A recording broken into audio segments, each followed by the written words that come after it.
Abdulloh Nur Muhammad degan birodarimiz ustoz iltimos Muaviya roziyallohu anhu haqlarida aytib bering. Ba'zi saroy mullalari bu zotni adashganga chiqarishyapti.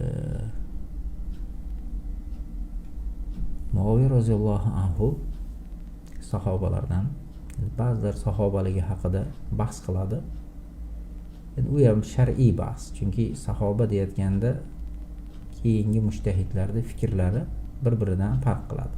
Ba'zilar Rasululloh sollallohu alayhi vasallamni ko'rganlar sahoba deydi. Yani o'sha paytda musulmon bo'lsa, Rasululloh sollallohu alayhi vasallamni ko'rib qolgan bo'lsalar, bo'ldi, shu sahoba bo'ladi deydi. Ba'zilar aytadi, payg'ambar alayhissalom bilan birga bo'lish kerak. Ya'ni u zotning suhbatlaridan, u zotning bergan bizga o'gitlaridan olib, shu zotning suhbatida yurib, bitta yo ikkita g'azotga qatnashgan bo'lish kerak. Yani issiq sovug'ida birga bo'lsa, u sahobasi bo'ladi Rasululloh sollallohu alayhi vasallamda. Shu paytda bir yerda iymon keltirib qo'ygan bo'lsa, sahobasi bo'lmaydi deydi. Mana shu gapda bir-biri bilan talash masala. Shunaqa narsada sahoba bo'lgan, sahoba bo'lmagan deb juda ko'p odamlarning ustida eski olimlar talashgan, o'zi bugungilar emas. Shunaqa talashlar bo'lishligi mumkin. Lekin Muaviya roziyallohu anhu Allohning dini uchun yaxshigina xizmat qilgan inson. Islomda eng avvalida iymon keltirganlardan bo'lmasa ham keyinroq dinga kirgan. Lekin dinga kirgandan keyin, ya'ni eski haligi sharafli bir avloddan bo'lganligi uchun odamlar bularga ergashar edi avvalo. Islomga kirgandan keyin ham atrofidagi odamlar bularning hurmatini joyiga qo'yishda, ergashlikda davom etdi. Shu Umayyani avlodlari dinga kirgandan keyin hammalari shunaqangi katta-katta o'rinlarga o'tirishgan. Ya'ni payg'ambar alayhisolamning davrlarida ham shunaqa bo'lgan. Bani Umayyadan bo'lgan odamlar ancha yuqori joylarda, ya'ni mansablarga o'tirganligi, ularda shunaqa jiddiyat bor edi. Gapirayotgan gapida boshqasida vajohat bor edi. Odamlarni yetalashlikka, ularni olib ketishlikka layoqatli bo'lgan odamlar bo'lganligi uchun hatto payg'ambarimiz sollallohu alayhi vasallam Banu Umayyadan bo'lgan odamlarni shunaqangi o'rinlarga qo'yib, hurmatlarini joyiga qo'yganlar. O'zi Banu Umayya kim edi desa, o'zi payg'ambar alayhissalom bilan haligi ajdodlar zanjirida borib Abdul Mannofga borganda birlashishadi. Ya'ni payg'ambar sollallohu alayhi vasallamning 3-chi bobolari. Abdul Mannofda o'sha Hoshim degan o'g'li bo'lgan, keyin Umayya degan o'g'li bo'lgan. Mana shu ikkalasidan tarqaganlar, bular Hoshimiylar, bular Umaviylar bo'lib qolgan. Narigilar johiliyatda ham Makkani eng o'shnaqangi bir ko'zga ko'ringan odamlar edi. Hurmat e'tiborlari ham baland odamlar edi. Islomni qabul qilgan kunda ham payg'ambar sollallohu alayhi vasallam ularga shunaqangi yaxshi bir iltifot ko'rsatganlar. Bitta Muaviyalarga emas, ularni umuman o'sha sulolasiga shunaqangi e'tibor bilan qaraganlar. Bahraynga hokim qilib saylayotganda Umaviylardan saylaydi. Ya'ni eski o'sha yerda hokim qilib payg'ambar alayhisalom saylab qo'ygan odam haqida Bahrayn xalqi shikoyat qiladi. Shikoyat qilganda Abbon ibn Saidni jo'natib aytadi, xalqiga yaxshi bir muomalada bo'lgan. Ya'ni avvalgini qilganini qilmagan, ya'ni u qattiq qo'llik bilan ularni boshqargan bo'ladi. Shunaqa qilib, shunaqa katta boshqaradigan o'rinlarga payg'ambar alayhisalom bir necha marta shu Xolid ibn Saidni, ya'ni u ham Umaviylardan. Davson Usmon ibn Affon, u ham Umaviylardan. Mana shu odamlarni shunaqa yetakchilar qilib saylaganlar.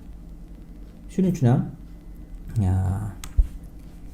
Muaviya roziyallohu anhu Shomga vali qilib tayyorlangandan keyin ancha katta fathlar, ancha katta musulmonlarning yutuqlarini olib kelgan.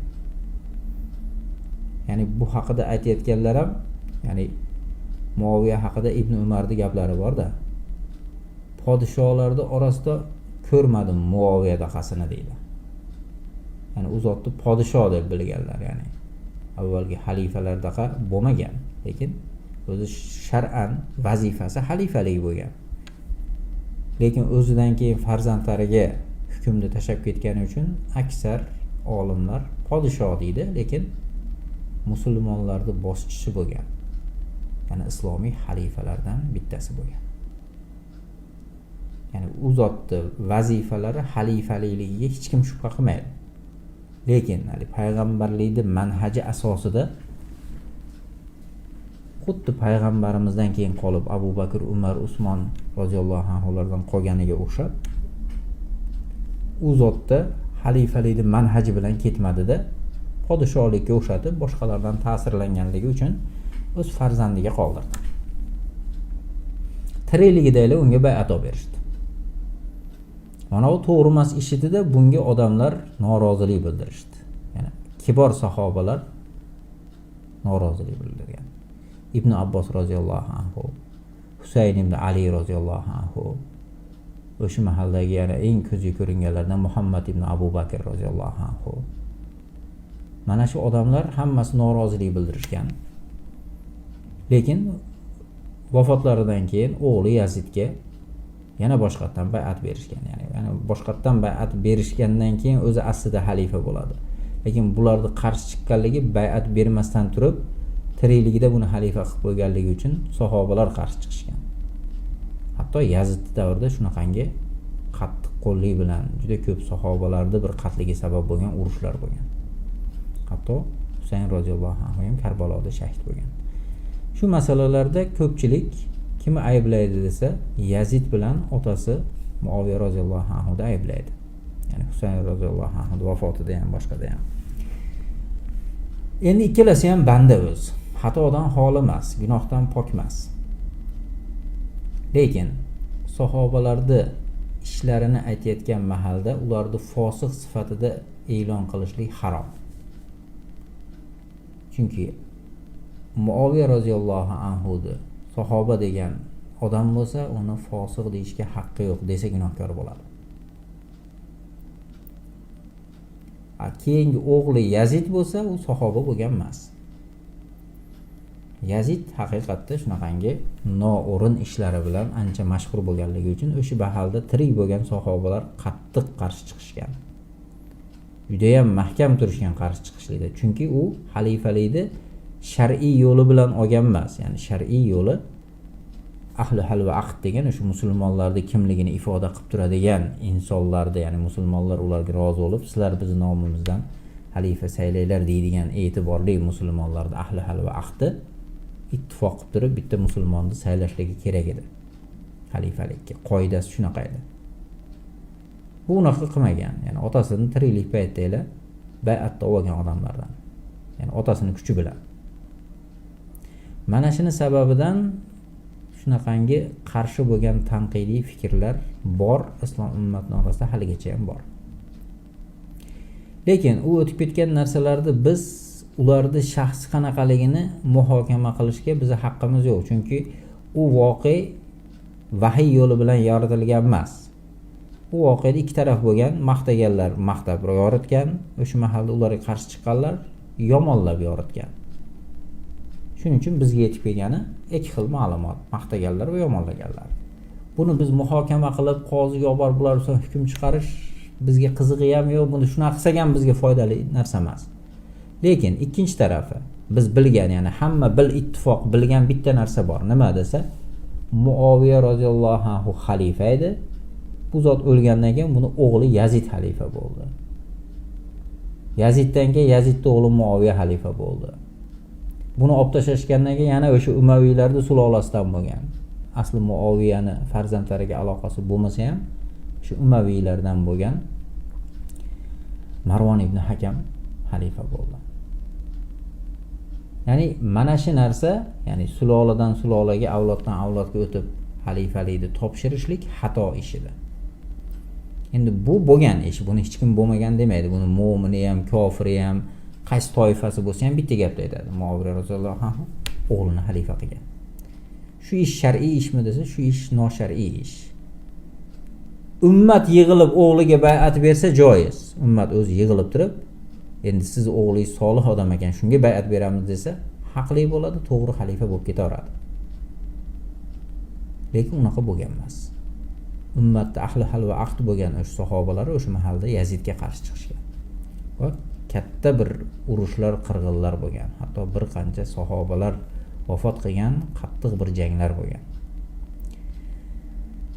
Shuning uchun sahobalarning shaxsiyatini